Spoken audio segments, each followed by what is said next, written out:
Well, we welcome you back to the International GT Open for its 2025 season. With Algarve, Spa-Francorchamps and Hockenheim ticked off, we now mark our 10th appearance to the Hungaroring here in Hungary. 4.381 kilometers, that's 14 turns as well, with 9 to the right and 5 to the left. And we're going to be undertaking 70 minutes of action with a driver change period in between as well. Air temperature now at 27 degrees with 30% humidity, a 47 degree track temperature, with also having the support series on just prior to this. We were stretching the tyre temperature above 50 through the course of that race, so expect that to launch higher as we make our way through this race. So far though, Levente Ravesh topping the championship, and he is of course a Hungarian home nation hero as well, and we'll be looking to mark yet another illustrious return to this weekend after taking 2 race wins this season that included the illustrious Spa 500. George Morgan here in the commentary box as always, and once again joining me still, it's the one, the only Chris Stevens. Hello, George, and what an interesting prospect we have for this race. Elite Motorsport with their first ever GT3 pole position, thanks to Tom Lebon. Same accolade for him as well, of course, in his maiden campaign in this championship. And to think that Elite, the British team, of course, steeped in single-seater history, and GT4 titles to their name across Europe, but now in their first year of GT3 racing, got this Ferrari 296 at the end of February, put it on track for the first time in March, and now here we are at the beginning of July, and they've put it on pole position. A stunning lap from Tom Lebon to beat Mercedes factory aficionado Ralph Aron by half a second.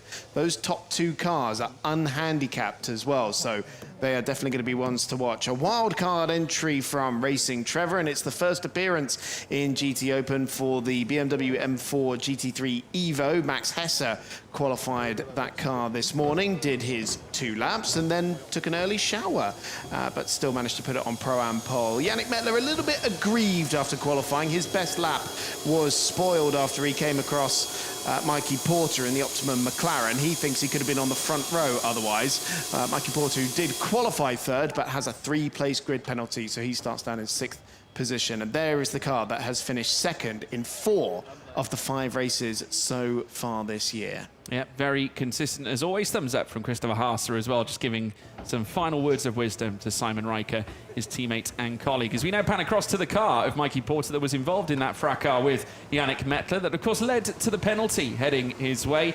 So Porter taking a grid drop after qualifying essentially 3rd fastest, now down into 6th. So they have got some work to do to lift themselves back up the order. Next up, of course, the Levente Ravesh Championship leader coming into this weekend at his home race, which will mean oh so much to him. He's going to be joined, though, by Philip Ellis for the ride this time, the Swiss driver taking over from Max Gertz, who misses out this time. Yeah, Max Gertz racing at the Norris Ring this weekend in DTM. He's one of a couple of substitute drivers that we have this weekend. I guess Anthony Bartone starting the Bartone Bros Get Speed Mercedes from 20th place. Has Lucas Stoltz alongside him instead of Fabian Schiller. He's racing in the European Le Mans Series this weekend in Imola. Vincent Abriel back at the wheel of the 55 AF Corsa Ferrari alongside Laurent de Meus, Jamie Stanley, the regular teammate to the Belgian bronze driver, but Vincent back for this weekend as he was at the opening meeting in Portimao. And then Dean McDonald, this car still struggling for pace after winning the opening race of the season in Portimao. A early title favourite after a very strong first couple of races in the championship. They came in halfway through the season with this pro effort from Greystone, and well, since that win, it just has not gone their way at all. It certainly hasn't. It's kind of fallen a little bit foul. They have the technical issues, an electrical fault back at Spa. We now move across back to Santalot Racing with Michael Blanchimont, Marcus Pavarud back in the car this time. Of course, Marcus Pavarud qualifying it this morning, going 11th fastest. We now witness the return of the 2022 champion, Leonardo Polcini. He was having some final discussions in the paddock with, of course, team boss Jerry Canavicio walking down through the paddock, and he, of course, stepping in this time. His last win coming at this circuit back last season, 2024, with Simon Connor Prim. Here is Philip Barron in for his own team this time around. He replaces Masoud Jabirian here this weekend alongside Eduardo Bacci. They'll be looking for a strong visit in the Ferrari 296. And a long-awaited return of Barron Motorsport, of course. We haven't seen them since the end of the 2023 season, I believe. But, of course, Philip Barron, no stranger to success, a race winner in the AM category previously here in this championship. And the top bronze driver in qualifying as well, right up in 13th position over on 6th of the Pro-Am runners. Yeah, we now move further down as well. And you can see the number in the 15th place position, Robert VCU from Team Moto Park. They'll be looking for a big weekend as well here and now, starting from that position. They've been right in amongst the thick end of the order. Had a tricky visit at the Spa race, the Spa 500, but a big result could change things in the course of their championship now heading into Hungaroring. Artem Petrov up next in the 63. Of course, the 63 was the car that Leonardo Polcini drove to the championship back in 2022, but Artem Petrov taking the start ahead of their getaway here at Budapest.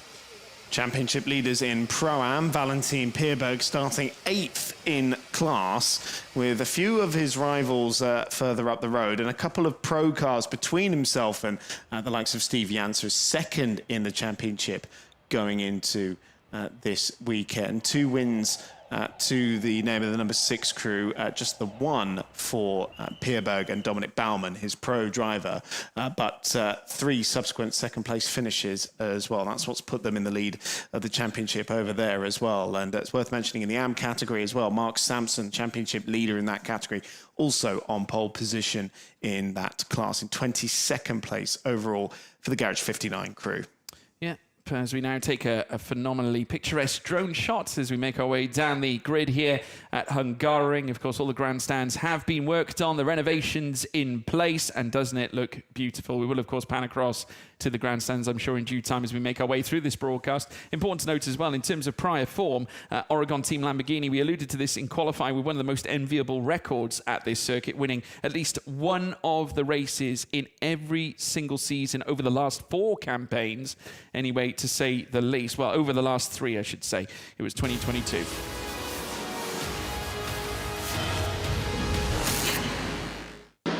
From Hungaroring to Hockenheim Ring, let's take a look back at what happened in our last round, round 3. It was a great start from Marvin Kirchhofer and, of course, Tom Fleming as well. They came in as wildcard entries for the Hockenheim Ring weekend for Garage 59, and they fought tooth and nail right from qualifying right through to the race as well. Some side-by-side action as well between the Easterland. One of the moves of the weekend as well from Easterland Audi after they managed to plummet their way through the arena section before coming around the final corners. The Elite Motorsport team also in the thick of the action, but it was all about Kirchhofer and Fleming as they stormed to their first victory of the weekend.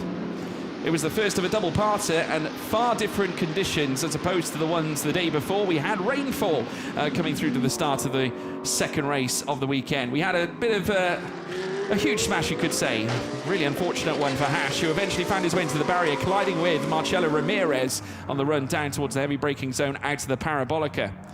The business end was certainly starting to pick up, but Marvin Kirchhofer managed to eventually, alongside Tom Fleming, take the checkered flag for a second time in succession back at Hockenheim, but obviously not featuring here at Hungaroring this weekend. This is how the championship looks. Levente Revesh sits at the top of the tree heading into his home race, 2 points clear of Christopher Haasser and Simon Riker, who have been so consistent through the course of this campaign, and then a 23-point gap to Max Gertz in third, who of course is partnering Levente Revesh this season.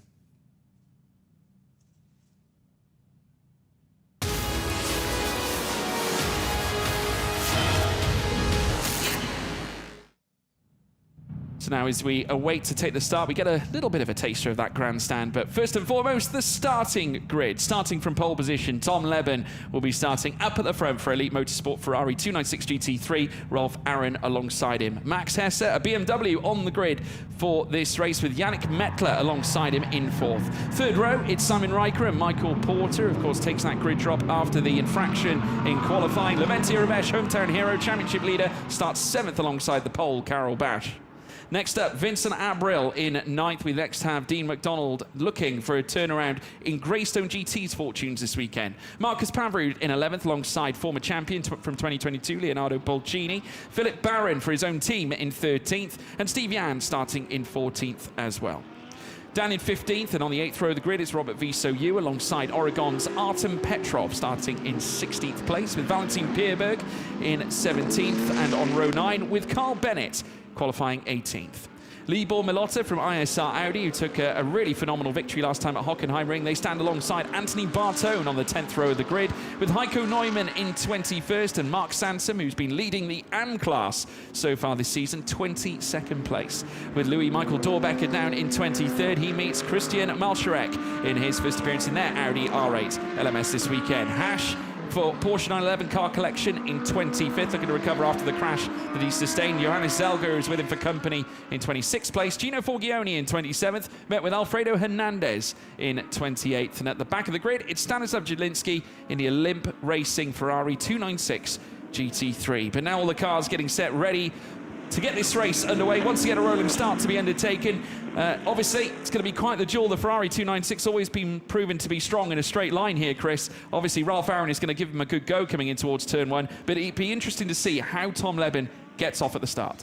Very different levels of experience between the top two drivers on the front row of the grid. Ralph's obviously been having a crack at this for a couple of years now with the Mercedes squad. Tom Leben, well, not a stranger to starting from pole position, of course, had a lot of success in GT4 competition as well, but his first time doing it with this car at this track and in these conditions as well. The youngster is going to be under big pressure as well, but let's see if Ralph can mount a challenge. It's very difficult to overtake here. The races here, they tend to bubble up and then explode in the last 10 minutes. We've seen some fantastic finishes here at the Hungaroring, and now an even better looking circuit, a great facelift for the Budapest circuit. Thankfully not one from Croydon, but a great looking circuit and a great looking field of 29 cars to race for the next 70 minutes. And we take a look in the garage. Tom Empson, obviously all smiles at the moment, and for good reason, because of course his partner and teammate Tom Leben starting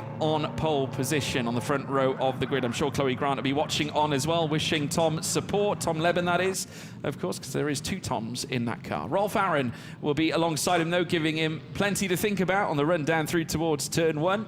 And a car that's coming back after the damage it sustained after a little collision with Hash. I say a little collision, it was quite a meteoric one, coming out to Parabolica into the heavy braking zone back at Hockenheim Ring. But now the 29 cars make their way around the final corner of turn 14 to get this race underway and picking up speed. Tom Leben not leaving anything to chance. Will await the lights to go green and his pedal to the metal. And it is go. Tom Leben getting away probably a little bit too quickly as he makes his way down through towards turn 1. Ralph Aaron under pressure straight away as Max Hesse that looks around the outside. An aggressive line taken here, contact. And that looks like the motor park car belonging to Levente Ravesh up the inside of Yannick Mettler coming through turn 1. We'll have to wait and see whether there was any consequences after that, but so far it is Leben up at the front of the order with Ralph Aaron keeping back Max Hesse as they now peel through out of turn 2. There is the Greystone GT of Dean McDonald as well, trying to weave its way past with Vincent Abril as well side by side as they come out of turn 3 as well. We're right on board with the team ISR Audi now making its way uphill through towards the left-hander at turn 4, but they're all in a sequence. A good safe start from all cars concerned, relatively clean, obviously apart from the big collision between the motor park and of course the Carbon by SPS. So championship leader Levente Ravesh in a little bit of contact to the first corner, and Carol Bash was the big winner in all of that. He's gone from 8th up to 4th and really hounding the back of Max Hesse, the Pro-Am leader, and now going for a lunge in the middle sector. An astonishing move on the opening lap.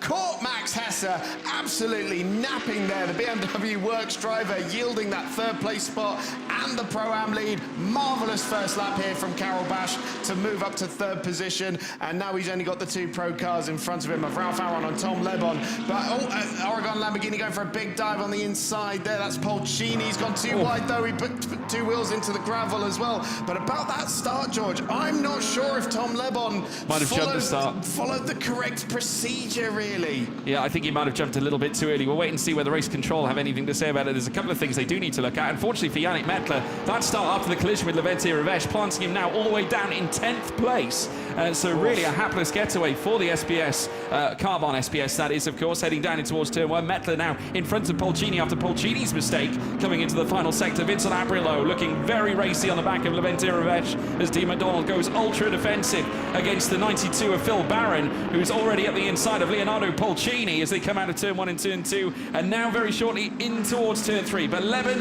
unless otherwise stated, still in front. Incident involving cars 54 and 11. Turn 1 has been noted.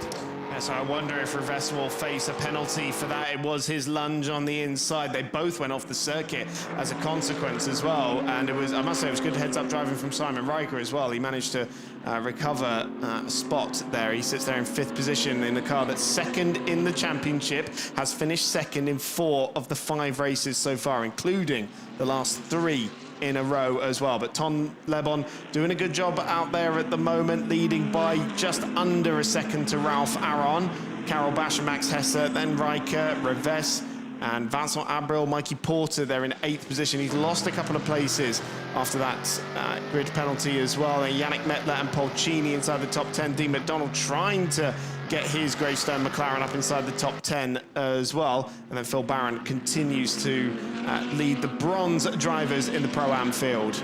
I tell you what, Carol Bash still lapping extremely fast at the moment. First sector was purple, as was the second, 38.841. But immediately ripped away from Mikey Porter in the middle sector. He's now starting to try and gain on the back of Vincent Abril right now. There's still massive dogfights occurring right through the course of the order, no less than between Leonardo Polcini and Yannick Mettler, as we now watch as Max Hesse looks to get a big run with his Racing Trevor BMW M4 on the run down through towards turn 1. Will he open the door on Carol Bash in an instant response against the overtake that Bash had made before? Not quite, obviously not close enough, but Polcini coming under pressure further back from cars. In fact, no, that's not Polcini. I think that's the car behind belonging to Artem Petrov with Marcus Pavarud. Now having a look around the outside with the 13 of Robert Visoyu, also part of this. And Petrov is coming, or becoming, a little bit disconnected now with Phil Barron now starting to stretch the gap. 7 tenths now, and Pavarud only a tenth behind him. That was a big lunge there from Pavarud into turn 2, but wasn't able to draw the overlap there. Worth reminding you, top 3 cars in this race now with Bash up to 3rd. They do not have handicap. Max Hesse will be carrying 5 seconds as a new entry to the championship, but both those cars are really hounding Ralph Aron on this lap as well, so it could be game on for 2nd place overall between these cars. Of course, later on, these Pro-Am cars, when they put the AM driver in, they'll fall back down the order, but if they feel like they're being held up by a pro car, they'll want to clear it as quick as humanly possible. If you're new to GT Open 3 classes, the red coloured background on the graphics will be the pro cars, the blue will be the Pro-Am, and the green ones for the AM category for all bronze lineups. Yeah, keeping you updated, obviously, as we make our way through this race. Still 65 minutes to go, a long time, of course. In between, we do have the driver change period. We do have to wonder as to how, obviously, Tom Leben's going to fare, because obviously no penalty or certainly handicap that they have to field when the driver change window opens up and Tom Empson steps in. And he's already built a gap of 1.8 seconds to Ralph Aron in behind in 2nd place, who's very busy trying to keep Carol Bash behind, which we all know is very tricky to do. But Bash has got his own fair share of issues, as the slipstream now provides the BMW M4 in behind. A welcoming opportunity here for Max Hesse to potentially have a look for an overtake coming down into turn 1. Hesse thinks against it, but carrying the car over the top of the curb. Just see how aggressive that BMW can be, hoovering up every single entry coming through towards turn 1, for example, embracing the curb. It's just a magnificent beast out on that course. It's so massive compared to the other cars, isn't it? You forget how big it is. One of the biggest, meanest cars on the racetrack. Of course, the first appearance for this Evo version of the M4, which is new for this year and has been sewing up everything it can possibly win. It was absolutely fantastic. The Dubai 24 hours, the Abu Dhabi 6 hours as well.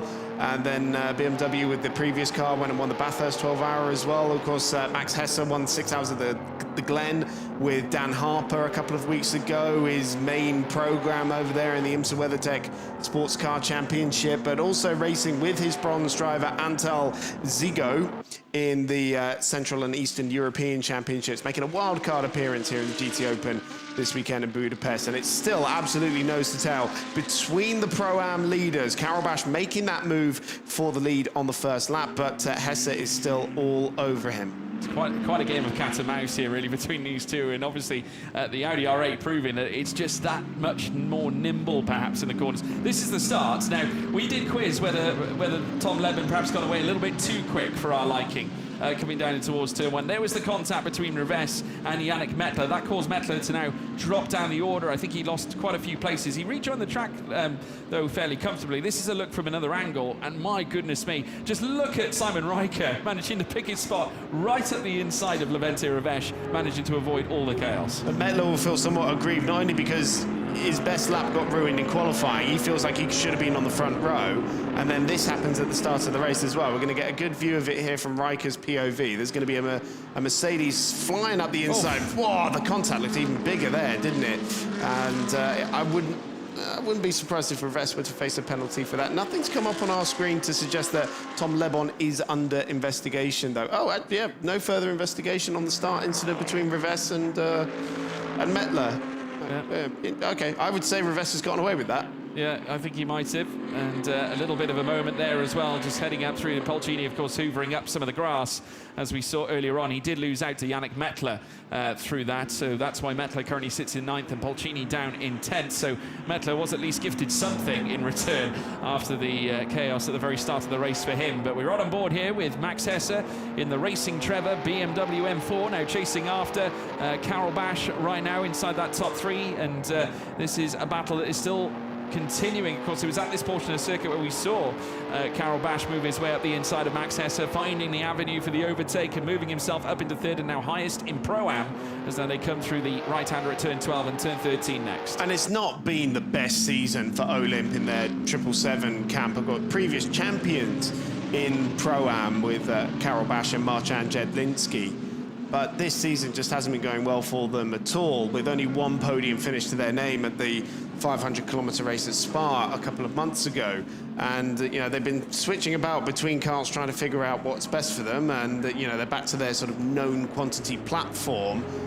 As again, we see a look here from Max Hesse into turn 1. This time, Carol Bash has to leave him some space on the inside. Now, one of the known strengths of that BMW is its straight line speed in comparison to other cars. And this is the one racetrack where there's not too many opportunities to actually use that ability. Well, no, I would say the main straight is probably the most isolated method of doing it, really, heading down the long run in towards turn 1. Wasn't able to get past Carol Bash this time, but certainly opened up a potential avenue to get that overtake one and done. But to get past Carol Bash, you're going to need a little bit more than that. There is Levente Rivest, who is, of course, our championship leader and currently 6th place at his home racetrack here at Hungaroring. Of course, here in Magyarország, Hungary. So we come down in towards turn 6 and 7.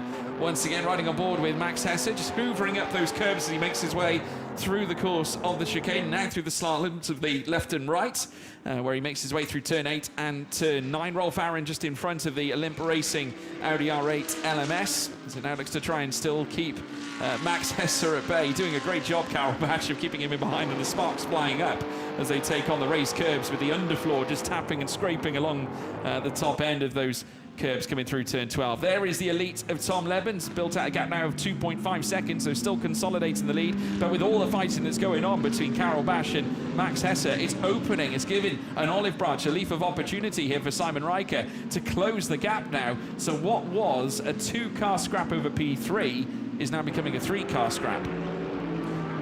And Riker, one of the more heavily handicapped cars, I'm afraid, in this race. 15 seconds owing to all of their second-place finishes over the last few races. And so Riker's doing a fine job out there at the moment in 5th position, but he's going to be taking some pain in the pit stop window in about 17 minutes' time when he hands over the car to Christopher Haase. I must say, I am really impressed with Riker, able to hang on to the back of Bash and Hesse, and we know Bash is one of the fastest drivers in this field, has taken outright pole positions on many an occasion here in the GT Open.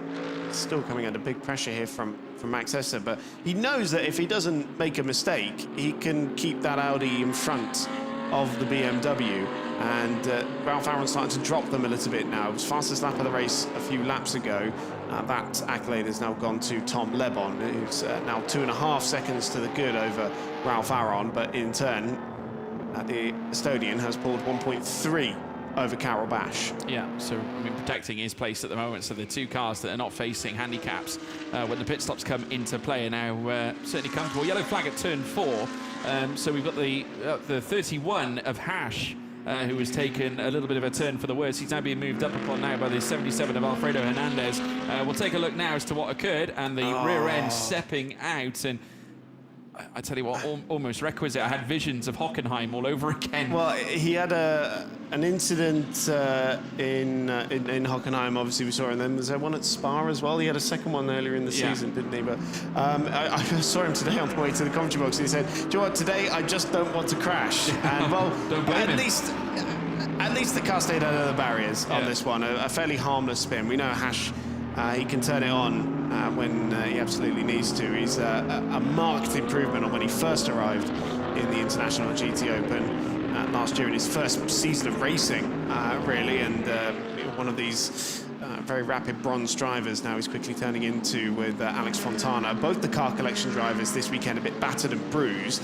Hash still recovering from his rather nasty shunt of 26G impact in the wall at Hockenheim. And then there was quite an extraordinary incident in a Carrera Cup Scandinavia meeting at an unpronounceable circuit in Denmark with Alex Fontana, where he had a bit of a tumble in the paddock as well. Yeah, well, we've had some warnings go out already for Leonardo Polcini, and there's a last warning as well going out to the 26 belonging to Santalok. Marcus Pavarud has been given a final warning for the abuse of track limits, so he's going to have to be on his best behaviour now for the rest of at least his stint, but obviously for even when his teammate hops into the car, Michael Blanchimont. Now, let's take a look at this. That's the ISR Audi that, of course, has tasted victory already once. Oh, a bit of contact with Anthony Bartone for Bartone Brothers Get Speed. And so that could have easily ended in a lot worse a manner than it did there. So I can think they can count themselves fortunate over in 18th place.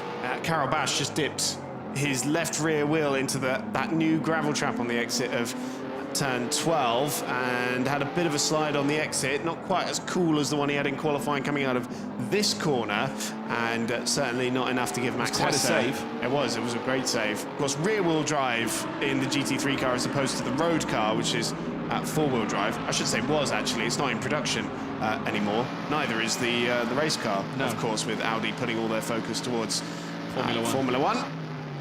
Yeah, I mean, I must say, though, it's still extremely well supported, the Audi R8 here in this championship. We have plenty of them, and obviously with you know, Carol Bash has been certainly flying the flags. Contact between Hesse and Carol Bash coming through turn 2 and now coming in towards turn 3. I think the red mist has certainly distended. Obviously Max Hesse has been left frustrated by Carol Bash here through the initial stint. Bash pulling off the moves earlier on to manoeuvre his way into third and into the Pro-Am lead, but this has now invited Simon Riker well and truly inside this top 3 scrap, or should I say this battle over third place, as now they come through turn 5. Brilliant action once again here, and it's game on for the lead in Pro-Am in the early stages of this race, and Max Hesse just giving the Audi a little bit of a nudge. You see there is just some bodywork, scraping a very small amount of it on the right rear corner of the Olymp Audi. You'll see if we get a rearward shot again, just a little bit of it dragging.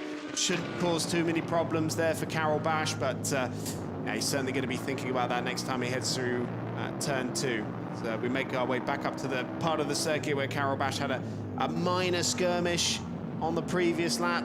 Keeps the wheels out of the gravel this time. Great natural deterrent for track limits, which has previously been a problem at this circuit, at the exit of turn 12 and turn 5 and whatnot. It's nice to see a good solution like that. We're going to see the incident again, and yeah, both running a little bit wide into the corner, and I must say it was good that Max didn't make the move there, otherwise I think it would have been deemed as a bump and run, and it might look like they were side by side for a second there down the main straight, but Bash with a good advantage as they head back in towards turn 1. They're now 4.1 seconds behind Ralph Aron, who just did a personal best and matched the race leader to the 10th last time around at 1:44.4. It's still a little bit of a way away from the lap record, which goes all the way back to 2016. Christopher Mies in the Audi R8 back then. Mikey Porter still trying to make forward progress here. He's still there in 8th position, looking at the back of Vincent Abril and trying to keep Yannick Mettler at bay, but this train of cars goes all the way down to Dean McDonald, who's 2 seconds ahead of Leonardo Polcini. Doesn't quite seem to have the pace we were anticipating. Of course, Polcini being drafted back into the Oregon squad in what has been a very difficult year for the Pirate team, and trying to find where they've been going wrong so far this year. Not the pace we've been used to seeing from them, as Hesse again looking at the back of the Olymp Audi, and I'm sure there is more inherent pace. Maybe Olymp were able to get those tyre pressures up just a little bit quicker for that first lap. Of course, Karel Basch obviously with a lot more confidence on that opening lap. Track temperature is as near as makes no difference, 50 degrees though, so these Michelins are going through quite the workout on what is a very technical circuit with lots of changes of direction, lots of traction zones, lots of traction zones where you're trying to put the power down in the middle of a corner as well. I think it's lateral traction zones is the technical term that racing drivers like to use. And so they're really being put to the test. And Riker in the back of that, well, in the middle of the queue, but on the back of the Pro-Am leaders, just waiting for an opportunity there. He's been running a fine race so far in the first, what are we now, nearly 20 minutes in. Yeah, and with 51 or so minutes to go, Tom Leben still flexing his muscles, but now the purple is starting to come from Rolf Aaron this time in that first sector with a 37 under his belt and a purple one at that. Some discussions now going on as Christopher Haase starts conversing with his team. This isn't actually a terrible position for Easterlent Audi to be in. Appreciate, obviously, they will be serving the penalty as now Karel Basch dips his front right into the grass once again. But obviously, with Easterlent being in this position, appreciate they got to serve the 15 seconds additional on top of the 75-second stop. They must obviously service. We now take a look again as the grass is licked up by the Audi R8 LMS once more by Karel Basch and Olymp Racing. And a view from Max Hesse's car as well, obviously dirtying up those Michelin tyres coming into the hairpin now at turn 13. But yes, coming off the pit stop, obviously he's going to leave Christopher Haase with some work to do, but now that he's plugged into the back of Max Hesse, this is not a terrible position to be in. They still have a chance at a podium here. I like that ambitious thinking, George. Anything's possible with Haase at the wheel. Yeah, they have a chance, for sure, especially if we get a safety car in the second part of the race and punch the field back up again. But I think if we're looking at pro runners that are unhandicapped, really, I think Optimum is the next car along in 8th position that is a pro car with no handicap. Because also Reves has got to take, 10 seconds as well. So right, when you take those away and the Pro-Am cars that will have their AM in for the second part of the race, that actually puts Porter and then Zach Meakin, it will be in the second part of the race, in quite a nice position.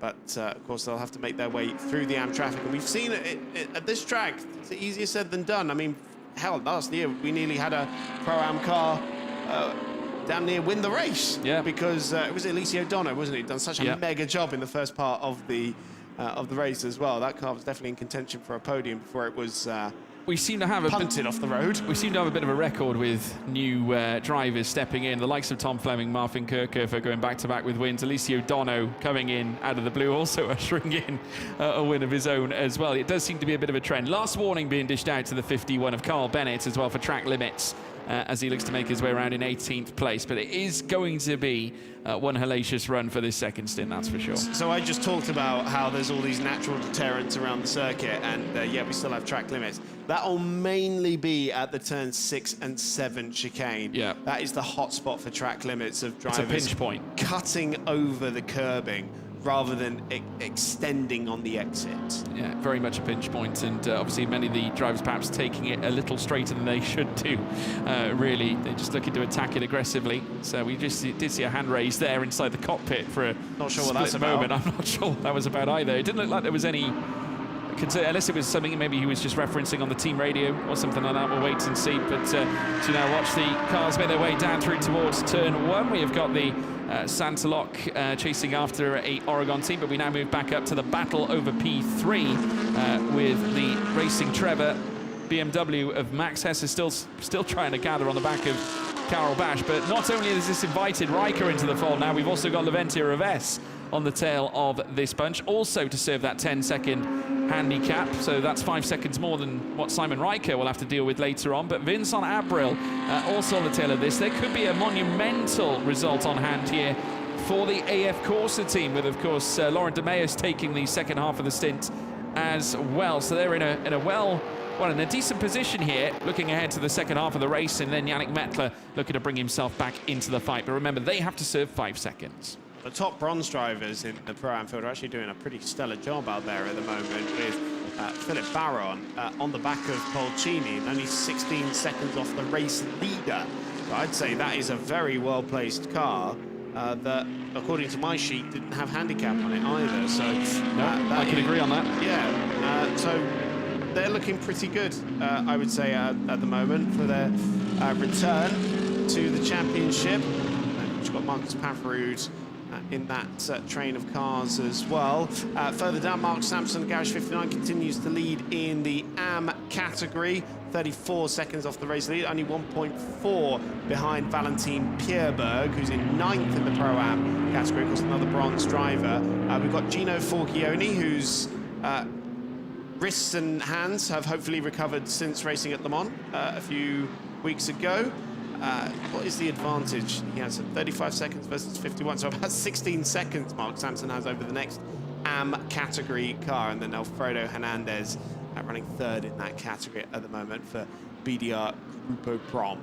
Definitely showed his fighting spirit last time, and plenty more to come as we now watch as we see the 82 of Paul Aaron. Whoa, what is this? Oh goodness, Mikey look like Porter. side by side, and yeah, looking around the outside, here comes Vincent Abril as well as they come through turn 4 off track, and now rejoining the circuit, Mikey Porter in a real fracas with the Ferrari 296, just levied in behind him here, and I must say Abril nearly had his number coming up through towards turn 4 as well, but Mikey Porter now ahead of Abril as it stands. Yeah, so that's Porter making a move for 7th with only 2 wheels on the racetrack coming out of turn 3.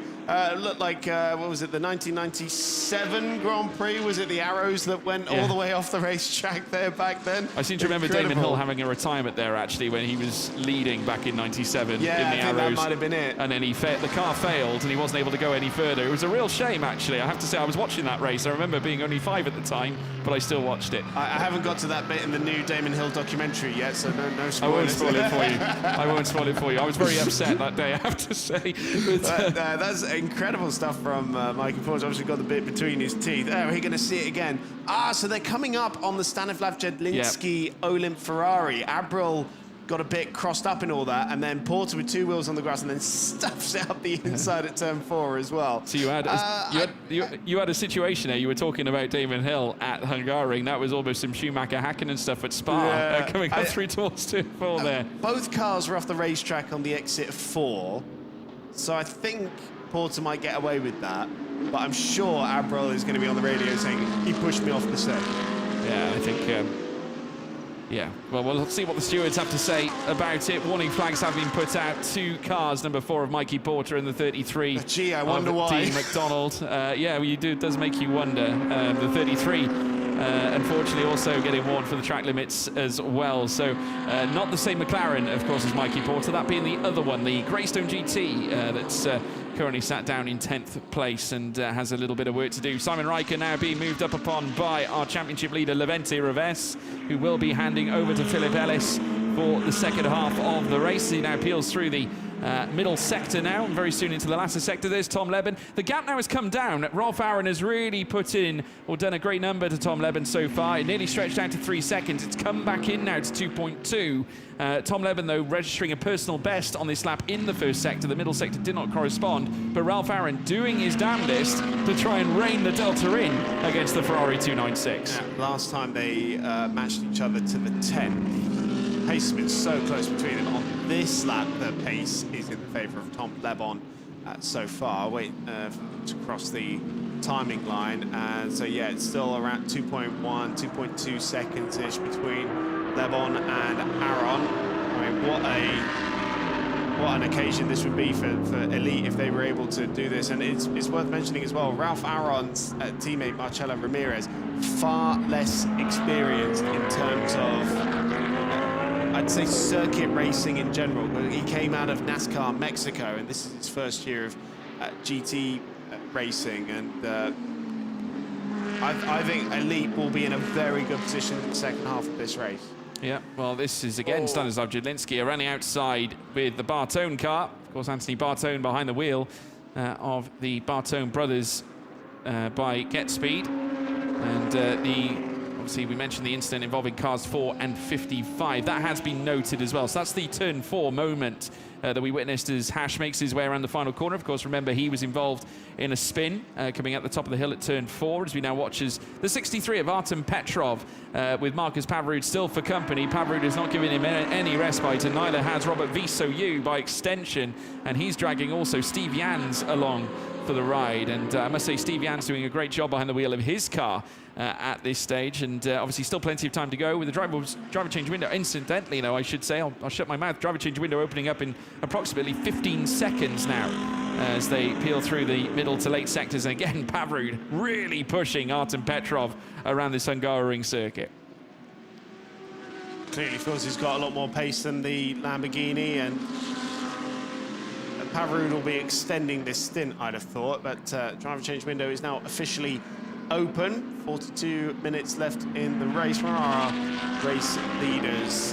They've just gone past the start and finish straight, and Simon Riker, no surprise, coming in at the first available opportunity to hand over to Christopher Haase and get those 15 seconds of handicap. There you can see the total amount, 90 seconds that he will be stationary for while they presumably change the tyres and give it a quick burst of fuel as well. So yeah, we can see fresh Michelins going aboard on the front. Early stop for Dean McDonald as well, who's coming in. So James Kell is going to take the second stint, probably earlier than anticipated, really. But obviously just looking to get their stop one and done, and they can just focus on the rest of the race. No doubt that is exactly what East Talenta feeling. Get Christopher Haase in the car ASAP, get rid of that 15-second success handicap, and they'll be looking to close out the race in a positive fashion here. We saw Levente Reves in as well, so handing over to Philip Ellis, the reigning IMSA WeatherTech Sports Car champion in the GTD category, Mercedes Works driver, of course, and so he'll be taking over the car. That Tsunami Racing Team Porsche had a bite out of the front right corner there, didn't it? Johannes Zelgo's just pulled in. Yes, it is. Yeah. Fabio Babini will take over the car. Of course, they caught up with him earlier on. Looking forward to the weekend. Has won pretty much everything you can imagine in the world of motorsport. Obviously marking his appearance. Of course, also taking part in the GT Cup Europe Championship, which isn't with us, of course, this weekend, but it will be back for Paul Ricard. That will be, of course, in a couple of weeks' time. As now we see the BDR Grupo Prom making its driver change as well before heading out. Plenty of traffic, though, making its way through pit lane. Anne-Marie Bondwell is another battered driver after a 78G impact in his wild card outing in the Lamborghini Super Trofeo. Of course, he was champion there last year, but made a wild card outing at Spa last week. After putting it on pole position, didn't really get to La Source before he was sideswiped by a car that was rather ambitious into the braking zone the first corner, and yeah, had his neck and everything checked after that. Absolutely fine. But if you see the video from that race, it's quite a scary one to look at, actually. But he's all fine, and yeah, racing here this weekend, just taking the BDR Grupo Prom machine back out with a new chassis that was brought in Hockenheim after they discovered a crack in the old one before the Spa 500. In comes Artem Petrov and Anthony Bartone in as well to hand over to Lucas Stoltz, who raced with Bartone at the Rolex 24 at the start of the year. Of course, knows the Get Speed team very well. Yeah, and now returning under the same banner. Obviously, Bartone doing the initial stints, as now we see the change in process for Lucas Dunner and Heiko Neumann as they look to swap over now. Tom Leben, we'll see when he decides to come in. Obviously, they've still got 10 minutes and 50 or so to go left in this driver change period. You can imagine the likes of Leonardo Polcini is going to go the distance in his stint here this time as Lucas Stoltz gets ready to head back out, with Bartone already giving way. And just waiting for the time to be served before they then head straight back out again, firing the car up and leaving the pit box, as now we see Christopher Haase now back out on track, of course rejoining all the action, and now has got to fight his way back up through the field. Currently 16th place as recorded, crossing the line and coming down through towards turn 1, as now we see the Oregon team Lamborghini. Anton Dokan now back in the car this time around, replacing Artem Petrov, and it's side by side with Rolf Aaron. Now that's essentially a lapped car now, but remember, Rolf Aaron still yet to take his stint. In comes Mikey Porter. So we'll be handing over to Zach Meakin, and well, we didn't see a result on that investigation, did we? It was still just noted by the stewards with no change. Vance on Abril. So yeah, we'll see if Zach Meakin faces any kind of penalty in the second part of the race. See him getting aboard. 2 young GT4 grads coming out of British GT, one of 2 GT4 graduate lineups that we have this year in GT Open. There's the other one. Tom Lebon there continuing to lead. The timing screen at the moment being absolutely lit up by Christopher Haase and Philip Ellis as well. Of course, one a factory driver, one a former factory driver, now that his Audi contract has officially ended. But they're going hammer and tongs out there at the moment. The AM leader comes in, and it is Alexander West who will take over from Mark Sampson. I must say it's been a brilliant season for Mark Sampson as well, who's been tied up with Miguel Ramos so far this season. But of course, Miguel, who was suffering a bout of illness last time out at Hockenheim Ring, and unfortunately not with us again this weekend, with Alexander West now taking over control of the car. So we see Zach Meakin rejoin the action. He's going to be met with another McLaren as well further back of James Kell, and Christopher Haase, who's been very busy trying to keep the times up. Of course, last lap was the fastest lap as well by Christopher Haase, as we see our current race leader Tom Lebon still yet to pit, making his way through turn 1. And he just took 4 tenths out of Ralph Aaron as well. The gap now nearly 3 seconds, with what is that now, 19 laps completed in this race. Preparing for the in-lap, no question, I would imagine. I'm sure that'll be coming in about 8 minutes' time. Whatever life he's got left in that Michelin rubber, they are going to use it. So Max Hesse was actually starting on new tyres, actually. And actually, now that I think about it, that probably might explain the Carol Bash maneuver. If the worn rubber tends to warm up a little bit quicker, you'll get a bit more peak grip from a new tyre, but maybe that is how Carol Bash managed to make such an audacious move on the opening lap. That battle continues to rage on, only 0.6 per second separating the Pro-Am leaders, and they're in turn 6 seconds ahead of Yannick Mettler now, but it's the top 10 who are yet to box. There's Ramirez ready to take over that second place car. Yeah, hasn't yet moved a muscle just yet, so that suggests to us that Ralph Aaron has still got some ways to go, given the fact we've got 7 minutes and 30 left. Might have a chance here at registering. Maybe 2, maybe 3 laps at most. I think probably more likely 2, but we'll wait and see. He'd stretch it to 3, actually. We'll see how he goes as he makes his way down through towards turn 13. Now whipping through towards 14 very soon. Tom Lebon, though, still managing to increase that deficit to 3.3. We'll see what the last lap was, but it was purple in the middle sector for Tom Lebon. He's definitely pushing now in preparation for their driver change period, with Tom Empson will, of course, take the wheel. Obviously, we'll see him cross the line now. That's a 1:43.977 over the course of that last lap. And again, 4 tenths nearer the realm quicker than Ralph Aaron. This is Christopher Haase on the back of Philip Ellis. Now remember, that motorpark car in front of him was stationary for 5 seconds less. Did have handicap, but 5 seconds less than the Audi we are on board with. And so Haase trying to recoup the place that car lost in the driver change window. And what is currently 13th and 14th, but will play out for a higher position once the top 10 do their mandatory pit stop. Remember, Riker was in the top 5 when he came in. An incident between Johannes Zelger and Stanislav Jedlinski on the pit entry has been noted by the stewards, and that might go some way to explaining why the Tsunami car had a piece missing from the front. Yeah, I think that explains a little bit as to why it looked in pretty rough shape coming into the pits. Obviously now Fabio Babini at the wheel of it this time, but now we look at the battle between Christopher Haase and Philip Ellis as they look to duel it out for 13th on track right now. And of course, both drivers looking to put, the 77, that's Hernandez, and leading AM as of now, or was, of course, hasn't yet pitted, I don't think, Alfredo Hernandez, and And now that spin is going to certainly push him further down the order as now we keep an eye on Christopher Haase, but luckily enough, managing to get it back underway, so no concerns of a potential yellow flag leading to a safety car as now Haase whips around turn 14 and right on the tail of Philip Ellis, and no question will be looking to try and maximise the run, heading down through towards turn 1 in benefit of a toe to potentially open the door and get past Ellis for a place gain up into 13th. Let's take a look at this again. Now this is Rolf Aaron, who must have seen this coming. So there it is. There is Alfredo Hernandez off the left-hand side. Luckily enough, remained to the left-hand side, allowing the get speed through. Race leader into pit lane. So we'll be handing over to Tom Empson, but that was Tom Levin going past the Hernandez car into turn 8. Hernandez suddenly got on all the dirt and the dust that's off the racing line and just looped the car around and did make contact with the barriers. This is a crucial pit stop here for Elite. No handicap. Tom Empson, a rapid driver in his own right. They know that the cars behind them have got either a bronze driver to come or a handicap to serve, with the exception of the Ralph Aron car.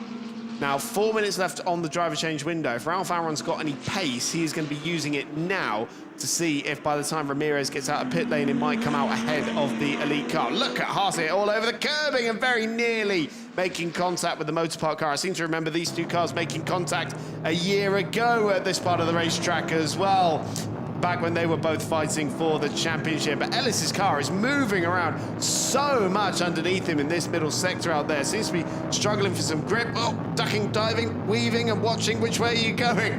This is incredible stuff between two elite drivers in this form of racing. Yeah, coming now through turn 13, Haase trying every avenue possible to try and whip past this Motorpark car. And I was watching Ellis actually a lap or so ago. He looked like he was suffering a bout of understeer coming through turn 2 in towards turn 3, but now Haase is really putting him right to the sword here as he now exits out of turn 14. He's going to have the straight line run coming down through towards turn 1. Can he convert any sort of slipstream into a potential overtake leading through to the first corner on the next lap? We'll wait and see. He dives to the inside straight away. Just a little warning shot fired against Philip Ellis as they come through turn 1 again. Feathering that throttle, back on the power once more, but we know how prudent this Audi can be in the corners, and this could be the difference maker. Tommaso Mosca and Stoltz now moving ahead of Malcherek, who is now in the car after they make their pit stop. Now we're coming into the final 3 minutes of the driver change period as now they cruise through out of turn 3 uphill now once again through the fast left-hander, but Haase really giving Philip Ellis something to think about. In comes now Vincent Abril, and Laurent de Meus will take over. And so that is the pro handing over to the AM there. Vincent Abril, his job completed. Doubt it will feel quite as good as his recovery drive from the Spa 24 Hours last week. That really was an astonishing drive for AF Corse. Haase bouncing all over the curves. Has he got a run here? No, Ellis shuts the door fairly firmly out there. And you see, he managed to find a little bit of dust just off the racing line, but Ellis doing an incredible job to defend this place, which could be around 5th position when it all shakes out.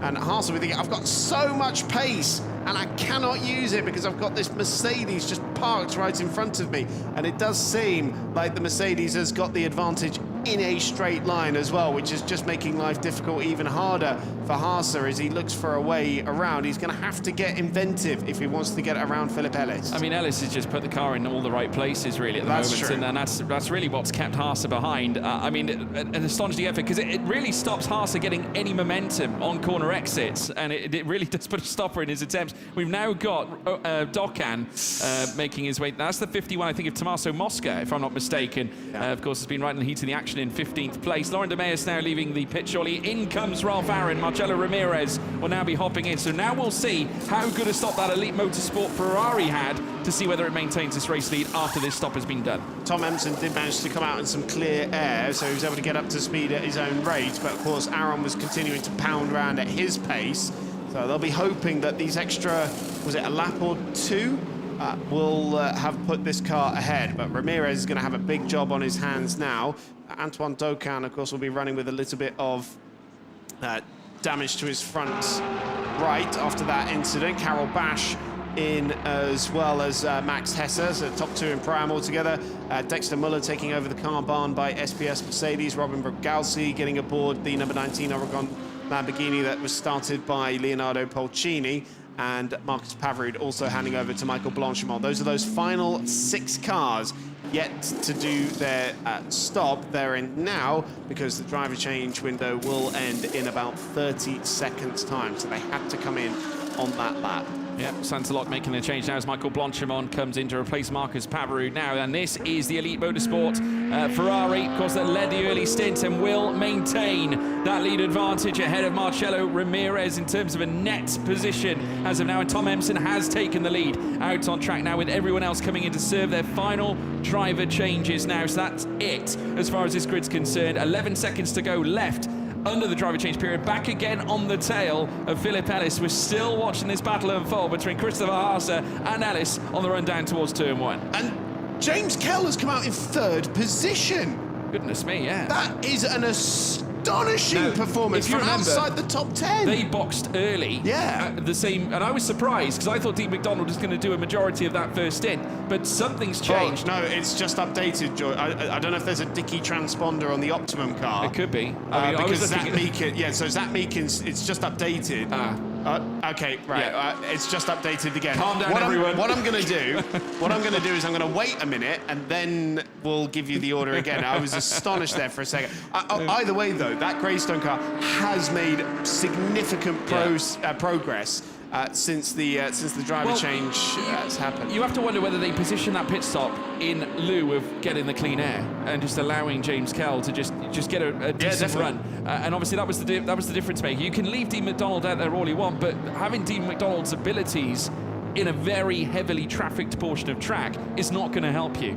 We saw East Allen do the same thing in the first meeting of the season in Hockenheim, where they brought Haase in early, which they would never normally do. Yeah. Right, let's give you a semblance of an order now. Elite Motorsport with Tom Emson leads 8.3 seconds to the good over Marcelo Ramirez. Marcin Jedlinski now holds the lead in Pro-Am for Olim at 3rd overall. Then it's Zach Meekin in the Optimum Motorsport car. They're in for a good place here for a podium. Then it's James Kell for Greystone. Then Rogalski, Laurent DeMeus here in the 55 car that we can see. And is that going to give an opportunity for Chris Haase around the outside? No. So then it's Ellis, then it's Haase in 8th and 9th. So they dropped down quite a few places. And then Dexter Muller behind them by about 2 seconds, 3rd of the Pro-Am runners. I think at the moment it definitely is going to be a pipe dream if Haas is going to try and win this one now, just given the nature of where they are inside this top 10. But still, a phenomenal battle. Laurent DeMeus though going on very wide at turn 1, so that's allowed Ellis to just move on through. I was about to say, with the AF Corsa in front of them, that was going to cause quite the complication. It looked like it nearly did around turn 14. Haas was very nearly handed an olive branch to potentially challenge Philip Ellis coming around the final corner, but recovering well, Laurent DeMeus, to at least come back out onto the circuit. It didn't lead to another sinister moment for him. But he'll be worried about the 2 cars behind him, which is Dexter Muller and Eduardo Bacci, who is the pro as well. So he's the top pro driver in that category at the moment, and the cars directly in front of him are his class rivals in the Baron car that was started by Philip Baron. So expect Bacci to make some forward progress as well. Beyond that, the next pro in Pro-Am is Lucas Dunner in 7th and 18th position overall. Obviously, the mission for those that are in that Pro-Am battle, they've got to try and catch Marcin Jedlinski, who's currently well and truly up the road in the Pro-Am lead right now. But there's 5 pro cars between the first and second place car in Pro-Am. And so they'll be hoping that those pro cars get past Jedlinski in a very quick fashion. To slow him up almost and just, help, obviously, their cause, if you're Laurent DeMeus and Dexter Muller, to try and at least close the gap on P1 in Pro-Am. Yeah, but also, all the best way in the world to Eduardo Bacci. I don't think he's clearing those 5 cars. I don't think he's clearing Haase, Ellis, and Kell, and They're going to be heavily reliant on Marcin Jedlinski falling down the order rather than anything else. And you would expect that to happen because he's the bronze driver in that car. So he might lose overall position, but the cars he's racing are DeMeus, Muller, Bacci, and Zigo out there as well. Marcelo Ramirez here, falling off of the race leader, but you would expect that. Of course, Marcelo Ramirez still very early in his racing career and learning as he goes. Silver class driver, but of course that is more because of the restrictions when it comes to the FIA driver grading thing that used to be open to abuse for drivers like Marcelo, for example, who would have previously been graded a bronze. For example, Laurent DeMeus going round at turn number 2 from 2nd place in Pro-Am. That will promote Dexter Muller and Eduardo Bacci as well. Hopefully we'll see what happened there, as this is Zach Meekin on the back of the car. Oh no, he just lost it by himself by the looks of it, did the Belgian driver. Second time as well that he's had a moment, is now moving past Marcin Jedlinski and Zach Meekin. So that's a pro car overtaking a pro-am here in this case, and an am driver out on track. So still Jedlinski as the pro-am lead at the moment, but now he's going to be in free fall with the string of pro cars. James Kell's going to be next on the list, and we'll take a look at this again now. So this is basically the battle for on-track third, with Zach Meekin around the outside and managing to move his way inside the top three. Still, though, Marcin Jedlinski pro-am first place. So the important thing there is where James Kell is for Meekin, and how quickly he gets around Jedlinski as well, and that'll leave them to duke it out for a spot on the podium. Of course, they'll be hoping to catch Ramirez, which they are doing at the moment. Last time around, Meekin was a second quicker than Ramirez. Yeah, Tom Empson at the moment not worried about such matters. 13.5 clear now of Marcelo Ramirez, and all they have to do, keep the car on the track, essentially at this case, and maintain this lead advantage, as Haase has another look on Philip Ellis coming through turn one, and still again denied. It can be, I would imagine it's very frustrating for Haase right there right now. Important news for Optimum, only a reprimand for the driver in question. Who was it? It was Mikey Porter who was driving it, wasn't it? So for forcing Vincent Ambrel off the racetrack, so it is only a reprimand, no sporting penalty given there, so they are still well within this fight for the podium in this race. Here is James Kell about to round up the Pro-Am leader and move into fourth position, and then when they get to the next timing split, we'll get an idea of what the gap is, but it'll be around 1.92 seconds between Meekin and Kell. There's going to be more drama for Laurent de Meijers here, as he's got Antoine Dokan on his inside, who wasn't very kind to Laurent de Meijers there, because Dokan went one up and then two down as two cars made their way through as well. Well, none of that was for Dokan's benefit, that's for sure. No. Obviously losing out 2 places straight away. It's been a tough, of course, season so far for Oregon team Lamborghini, calling back the skill set of Leonardo Polcini to try and help them out here. Of course, a winner last time, his last win was here at this circuit. Doesn't like it's going to happen here in race one this time, as now we see Tommaso Mosca having a look up the inside, this time with Michael Blanchimont, as they now head down through towards the next right-hander. Of course, Blanchimont currently down in 12th, Mosca in 13th, so that's a place gain inside overall at the moment, and he's being joined as well by a car that was being driven by Robert VCOU, now Nicholas Cruton, who's been blocked off by Blanchimont. No need to give way to the position. This is an on-track battle.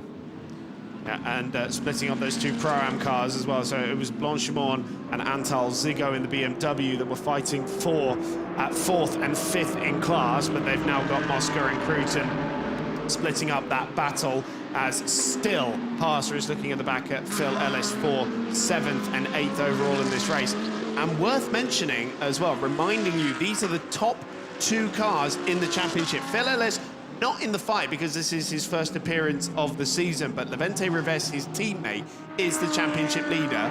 Christopher Haase in that car he shares with Simon Riker are second in the championship at the moment. So this is the title battle right here in front of us. Yeah, obviously he'll still want to make sure he's ahead to maintain the points grasp at the moment, at least over East Talent Audi drivers. Christopher Haase and Simon Riker. Haase, though, still giving Ellis a headache here coming through the final sector. I can imagine that the defending that Ellis is putting on is giving Christopher Haase a headache somewhat as well. Well, I think what we have here is a masterclass in A, defensive driving, and B, how to attack as well. Because you look, Haase is just going where Ellis is not. Yeah. And that is how it's the only thing you can do. In a situation like this, where there's no real obvious overtaking You've got to manufacture one. You've got to try and find clean air and distract the driver as much as possible. Not that that technique is going to work on a driver of Ellis's caliber, but what else has Haase got in his arsenal? But not much. But countless times we've seen Ellis just positioned in the car directly in the middle of the track. He might have ran it slightly wide there, but that gives him an extra bout of speed on the exit coming out of turn 14. And now just look at the gap that's grown now as a result. He's managing just to run a little bit wide through turn 14, then punch the accelerator straight away, and it just allows him to coast off into the distance. This is Laurent de Meijers in the 55. This is a replay as well. The number 6 just moving up the inside of Aaron Walker, and some debris just falling away there. Mirror. We now watch as the Racing Trevor 500. This is Max Hesser and Antal Zygo. that is Tommaso Mosca moving through and past Zygo for that 11th place. So, contact Lawrence Demeas was up against Aaron Walker. There that was. I didn't see if it was the mirror of the Ferrari or the Mercedes that went flying. Philippe Salicata has since moved through as well, so Demeas now down to 9th position in class. It looked more like a limp colouring to me when it flew Well, it was up. the yellow. Hang on, I've got pictures. I think it would have been from the Ferrari. I think the Ferrari's got yellow mirrors. Well, actually, on the picture I've been provided, neither of them have got yellow mirrors, so jury's still out on that one. Goodness me. Well, we'll decipher it as time goes on, folks, with a bit of luck. But we're currently watching Anton Zygo for the Racing Trevor team in the BMW M4 now at the wheel, as opposed to Max Hesser. He's got a bit of a bottleneck, though, in behind, of course. Currently sat out on track in 12th. So Michael Blanchimont goes up the inside and will now head up into 12th place. And now it'll be the course of Nicholas Kruijten, Lucas Stoltz and Lucas Dunner to try and move on through as well. That's a change for 4th in class as well. And the Pro-Am runners, Antal Zygo here, who's back at the circuit where he had his first ever car race a few years ago.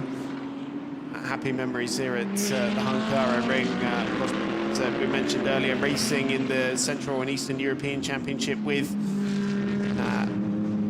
Max Hesser there, and now look at this as well. Lucas Stoltz in that black Get Speed Mercedes in a motor park sandwich coming through the final corner and practically pushing Nicholas Kruijten, his countryman, through the final corner there. His car behind is Lucas Dunner, who's the pro in that Pro-Am car. So you've got 3 very rapid drivers here in Mercedes machinery from 2 different outfits. And at the moment, it's Lucas Stoltz trying to get that Bartone Bros car back into a points-paying position. When Lucas Stoltz subbing for Fabian Schiller this weekend.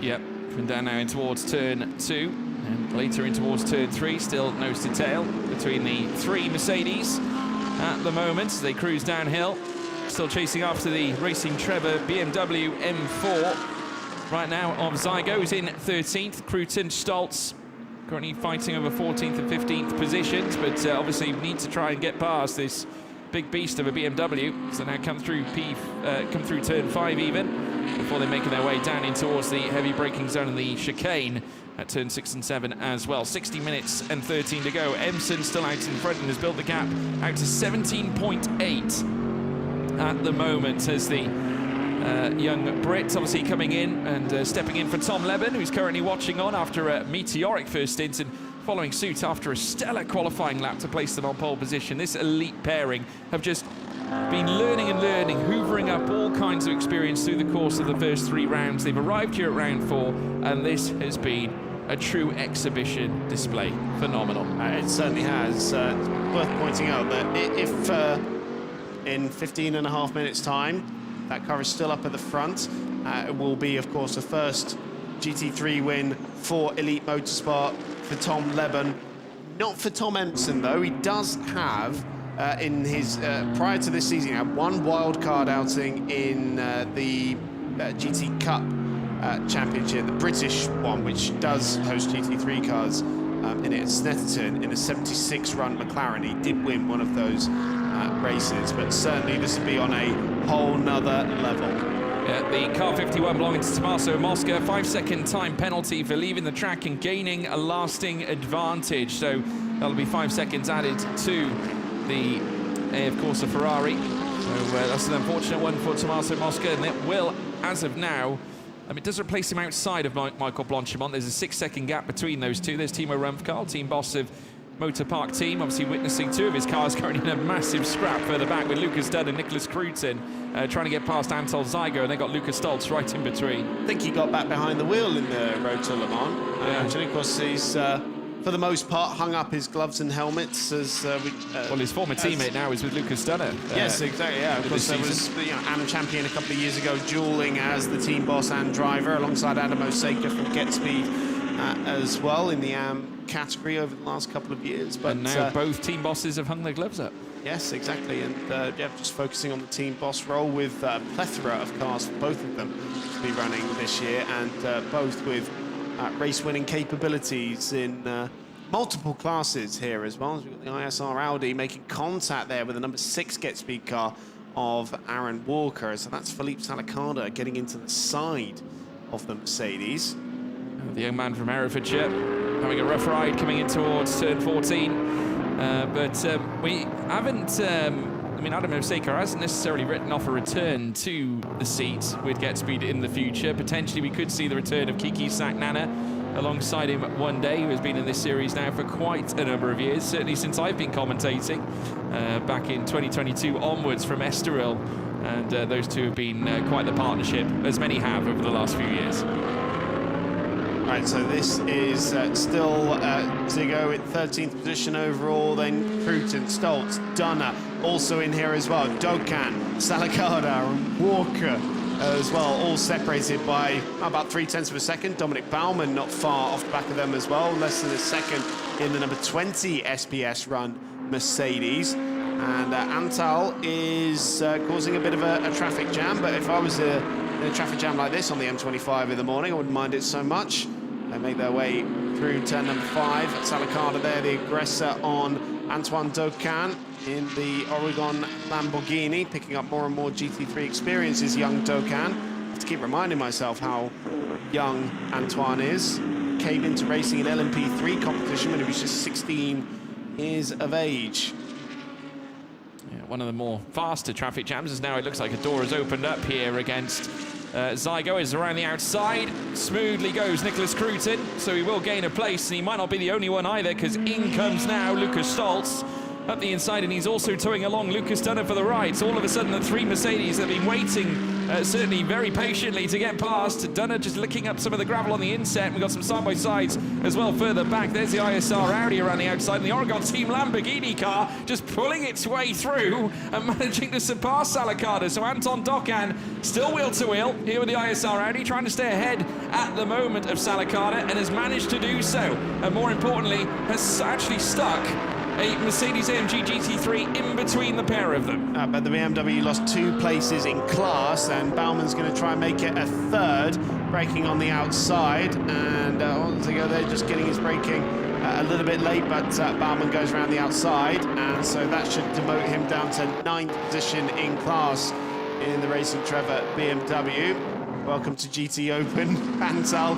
You'll find it's a different kettle of fish up here, a quite high level of competition, but he knows that. I think Antal, when I spoke to him yesterday, he was just happy to be here, really. He's having the time of his life out there at the moment, even if he is being passed. But great defensive driving. Oh, that looked like Walker going very, very wide there, didn't it? And so this now is Robin Rogalski on the back of the Pro-Am leader, and Philip Ellis and Christopher Haase closing them down as well. Now, Haase will see them closing down on these 2 cars as probably his best opportunity at passing Ellis. Oh, kicking up the dirt there on the exit of turn number 13, the penultimate corner on the racetrack, and that is using all the road and a little bit more for Christopher Haase, but got Jedlinski's being closed in on at quite a rate of knots at the moment. There's that wide moment from Walker, and that's going to cost him the place to Salicada. No, a little bit of a nudge there, returning the serve, and in fact, that loses Salicada a place to Dominic Baumann. Oh, who gives his own little hip and shoulder under braking for the 6th and 7th chicane. Well, talking about rubbing his racing, it's exactly what we just witnessed once again, and Baumann taking full opportunity now up into 18th place behind Aaron Walker as it stands. There's that wing mirror that we just saw as well, the yellow one on the side.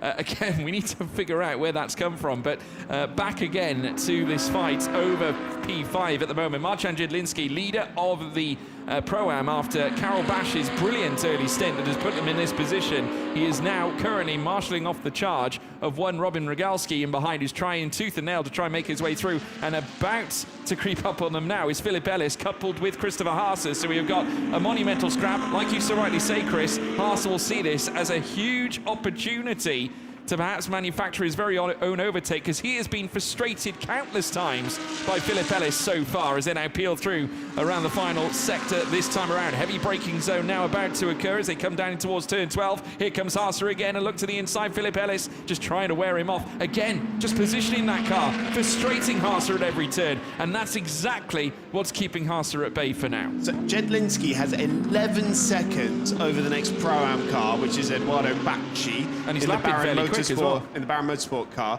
Now, of course, that's the pro aboard that car, and he's lapping about a second a lap quicker.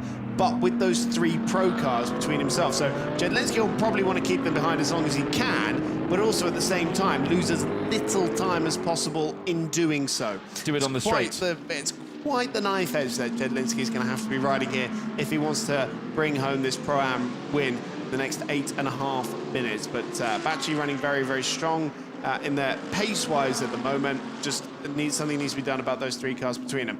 Battle for second, game on here between Ramirez and Meekin. Certainly is. Meekin hot on the heels of one Marcelo Ramirez. He's going to have his wits about him. Hungaroring could yet be his friend in this scenario, but look at the time gaps that Zach Meekin's pulled out. 1.3 seconds faster on lap 34. Lap 33, just over half a second, near enough 3/4 of a second. It was 1.3, of course, the time before on lap 32. He is lapping so fast here, Zach Meekin, only 0.2 away from Ramirez in front, and they're coming up on some back markers as well that are currently routed to the rear of the field. So this makes things really complicated now for Marcelo Ramirez and just makes the job much more difficult. Obviously, Meekin's going to be licking his lips now at an opportunity of a potential P2 that they may not have had due to all the incidents that they had before. And just look at James Kell on the back of this as well coming into this fight, and they could be on cusp of a potential podium finish here. Remember, Optimum are not out of the championship fight here with their 2 young gun drivers. They're 3rd in the standings going into this week. I mean,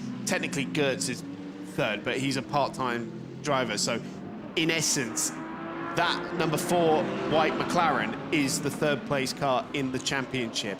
And they'll be taking quite a chunk out of the top 2 because they're down in 7th and 8th at the moment, especially if he manages to bring home 2nd place. So they round up the Alfredo Hernandez car going into turn 1, the Mexican leaving plenty of space there on the inside so as not to disrupt the battle for 2nd place. James Kell, a wily old fox, the most experienced of the 3 drivers in this train of cars out there at the moment. In fact, they're in reverse order of experience out there, I would say, as Meekin tries to line him up. He's got a better line through the exit of turn number 3.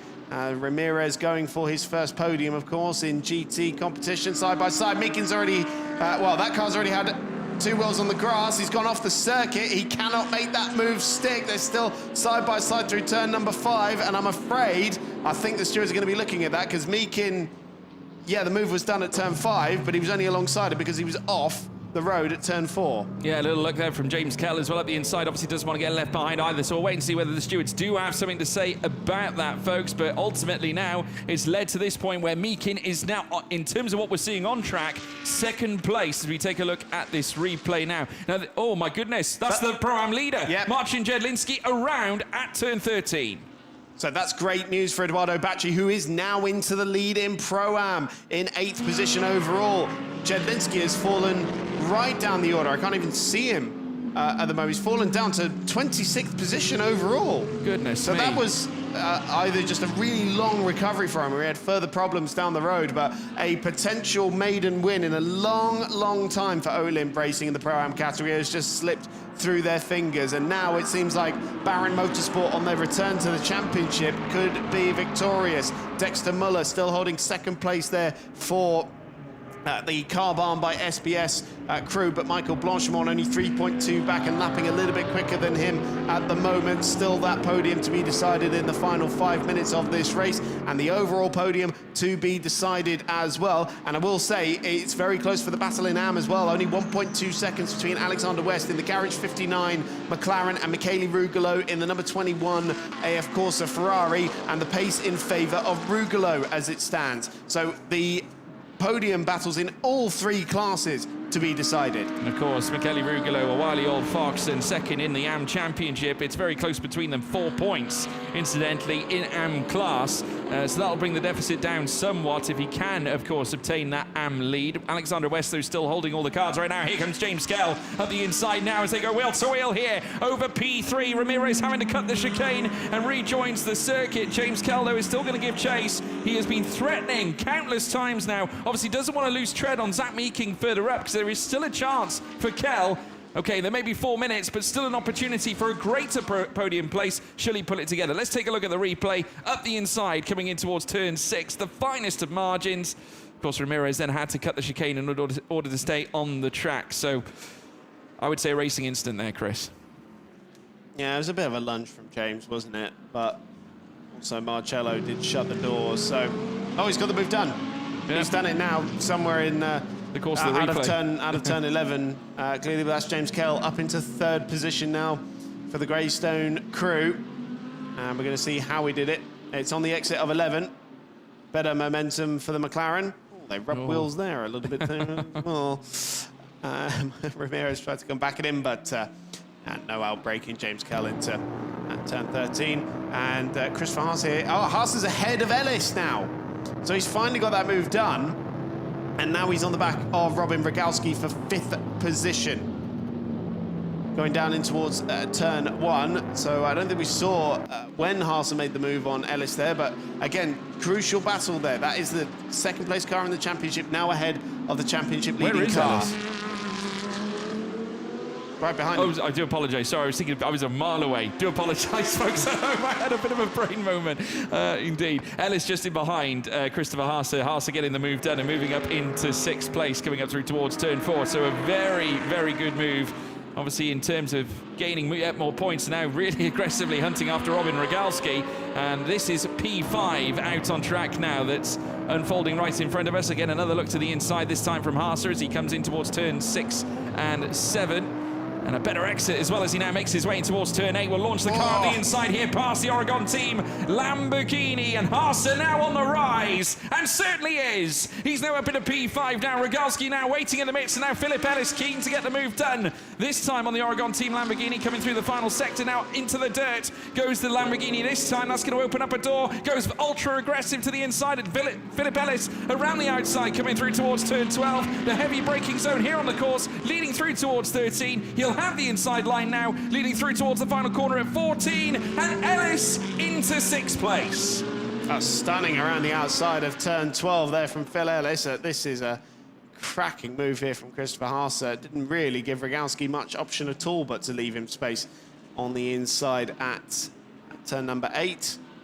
And cut across the front, going into the right-hander at turn 9 as well. Brilliant. Took too much curb, didn't he, on the second one, did Robin Rogalski? I think they both tried to use one of their track limits freebies there, potentially.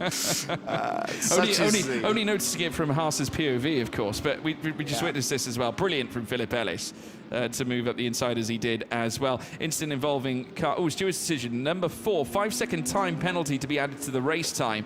So that, incidentally, is Zach Meakin in the top 3 at the moment. So that hands James Kell a huge lifeline in a potential P2. And depending on the pace, could put Ramirez back on the podium. Was he 4.7 back at the moment? You would expect Meakin to pull those last 0.3 of a second in these closing stages. But at the moment, Optimum losing 2nd place to Greystone at the very least for that manoeuvre outside of the racetrack. As Tom Empson here, 25 seconds to the good, is now 1 lap away from the first victory for Elite Motorsport. And doesn't that just sum up Tom Lebon there? Very understated individual. An immense character. Actually met his parents in the paddock, and it was wonderful to see them as well.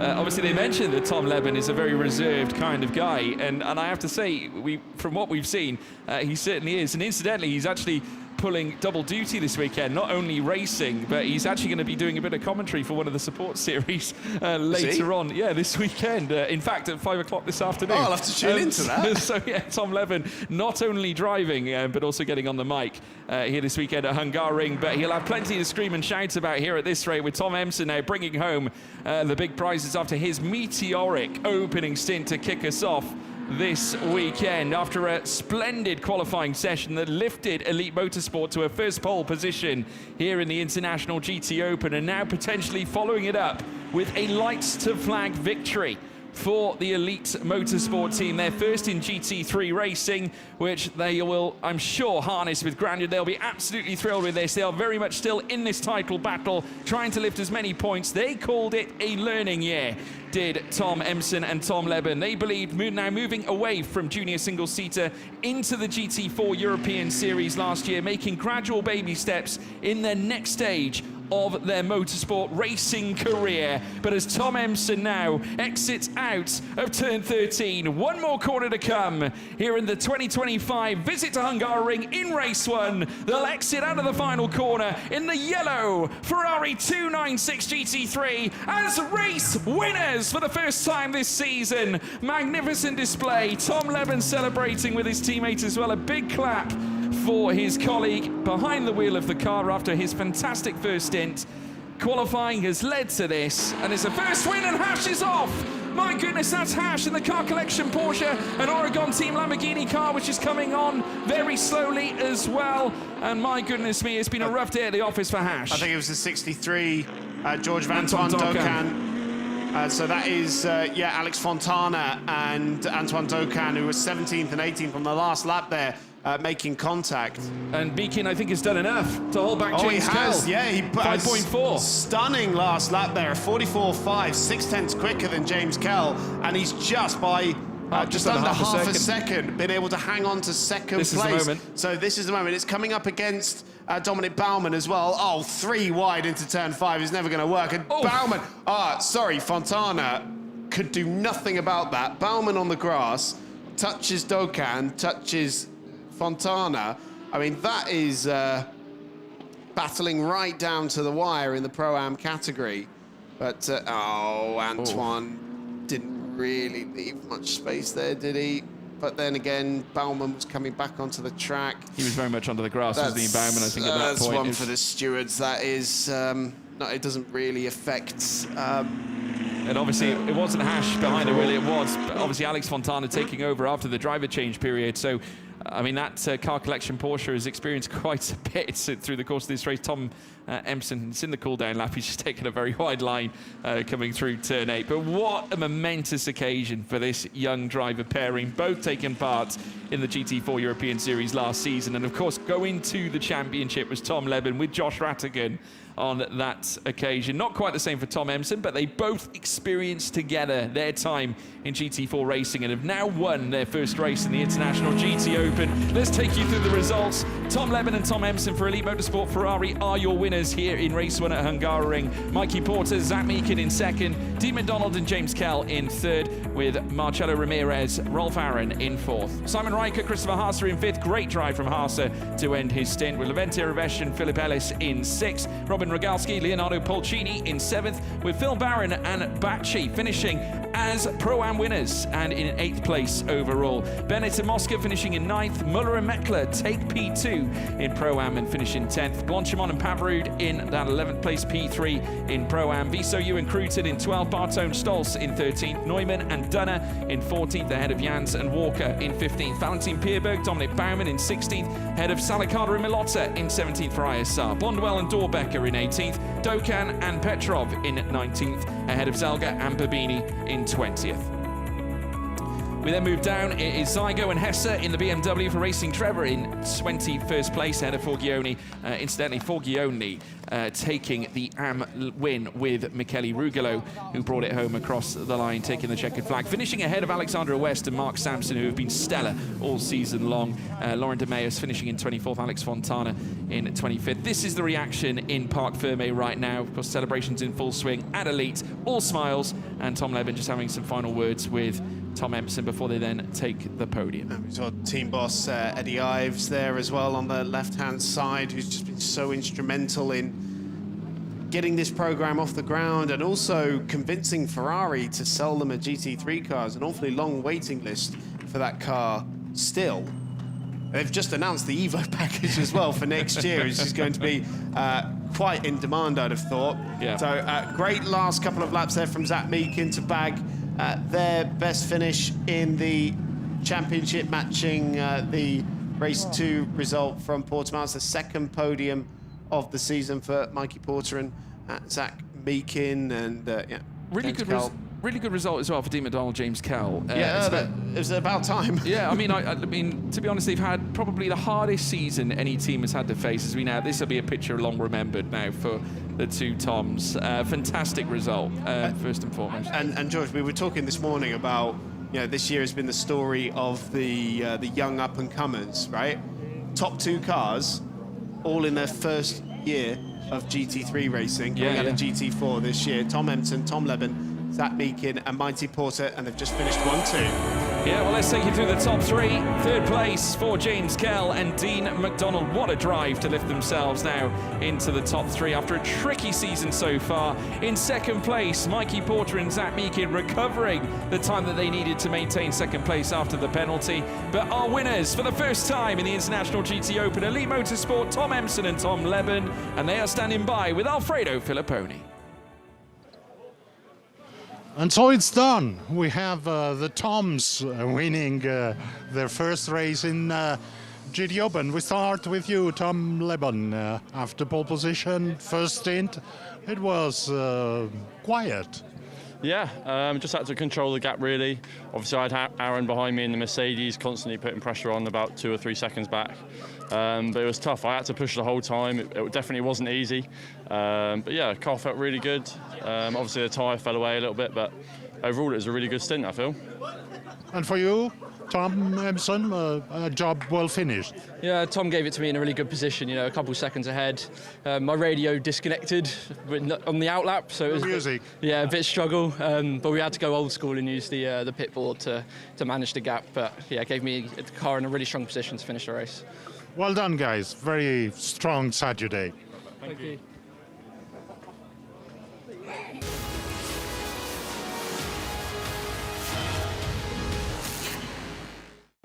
Well, certainly the loss of the radio did not stop them, did it? Coming in towards turn one at the start of the race, fantastic start for Elite Motorsport. The contact, though, further back between Ravesh and Yannick Mettler led to Mettler losing all sorts of places at the very start of the race. But there was a massive, massive fight at the very start, with Simon Riker managing to move his way closer to the big battle that was happening between the Racing Trevor, BMW, and, of course, Carol Bash earlier on. Hash had his own fair share of problems. One race on after the big crash back at Hockenheim Ring. He had a spin coming out of turn 4. There was a little bit of contact between Bash and, of course, the Racing Trevor BMW once again too. It later led to the pit stops. Elite Motorsport then taking theirs, with Tom Leben getting out of the car, being replaced by Tom Emson. They got the next portion of the race underway. Lauren De Meijers had a couple of spins through the course of the race as well, after a brilliant start from Vincent Abril to kick things off. Eventually, we saw the combination of Mikey Porter and Zach Meakin also moving their way up the field, eventually moving into second. A spin for our then Pro-Am leader. Of course, Marcin Jedlinski forfeiting that lead advantage, and the top three altogether in Pro-Am, as we then saw a big fight then over the podium places, with 2 McLarens eventually coming toe-to-toe. Eventually as well, James Kell moving past Marcelo Ramirez, who would find himself on the wrong end of this and down into 4th spot. But it would be a fantastic performance for Elite Motorsport Ferrari. Tom Emson taking the checkered flag after Tom Leben's superb qualifying and early race stint. They are now winners in the International GT Open. And this is what it's done to the championship. Levente Ravesh still at the top of the tree, but by 1 solitary point ahead of Simon Riker and Christopher Haase. The championship just keeps getting juicier, with Tom Emson and Tom Leben as a result of the victory into 3rd, but level on points with Zach Meakin and Michael Porter as well. And obviously Max Gertz down in 5th, with Anthony Bartone and Fabian Schiller in 6th and 7th. So I must say, it is getting closer by the minute. Ravesh may have the lead for now at his home track, but he's going to need a massive result in race 2 tomorrow as well to maintain that lead at the top of the championship. But what this does certainly determine is that we're going to have a huge fiesta of a racing season leading all the way through, I think, to Monza at the end of the campaign. Absolutely, double points race there, of course. So expect it to go down to the wire again, as it usually does. But a second podium of the season for the Greystone GT pairing of Dean McDonald and James Kell. A second podium as well for the Optimum pairing of Mikey Porter and Zach Meakin. It's second place again. But what a moment here for Elite Motorsport. Team boss Eddie Ives up there on the podium with them as well.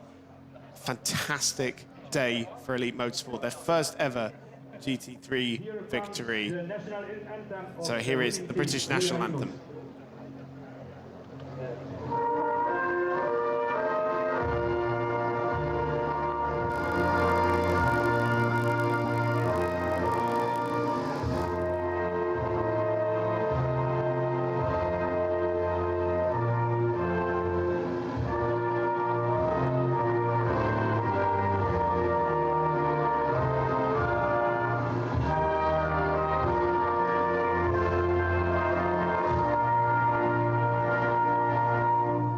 Well, a brilliant the sounding of the UK national anthem, the British national anthem, in honour of Leben and Empson's fantastic victory. What a fantastic panoramic view as well of the new look grandstand and the podium. Yeah, and I just realised as well, British teams, all in the top three. That is true. Elite, Optimum and Greystone. Failed to mention that. So the Union flag waving across the overall a podium trifecta. there in a, yeah, exactly. With Trifecta of British flags. Big weekend of British motorsport, of course, with the British Grand Prix this weekend. We've got Wimbledon on at the moment as well. Yeah. British Summer of Sport is well in full swing. It's great to see things are going well overseas as well. But just look at the youngsters up there, those teenage drivers there, 1 and 2, fantastic. And of course, the BRDC logo was flashing on the livery of the Elite Motorsport car as well. But the trophies being presented to our 3 podium sitters, P3, of course, being Greystone GT, Optimum in second place, and our victors, the Elite Motorsport Racing Ferrari pairing of Tom Empson and Tom Leben, with them also receiving the team's trophy for good measure as well. A fantastic occasion, and this will only spur them on heading into tomorrow. But as opposed to not having the handicap for this race, they'll have one tomorrow, Chris. They certainly will. It's going to be very difficult for them to repeat that feat, especially at a track like this. But there will be the champagne sprayed there by Tom Lebon. And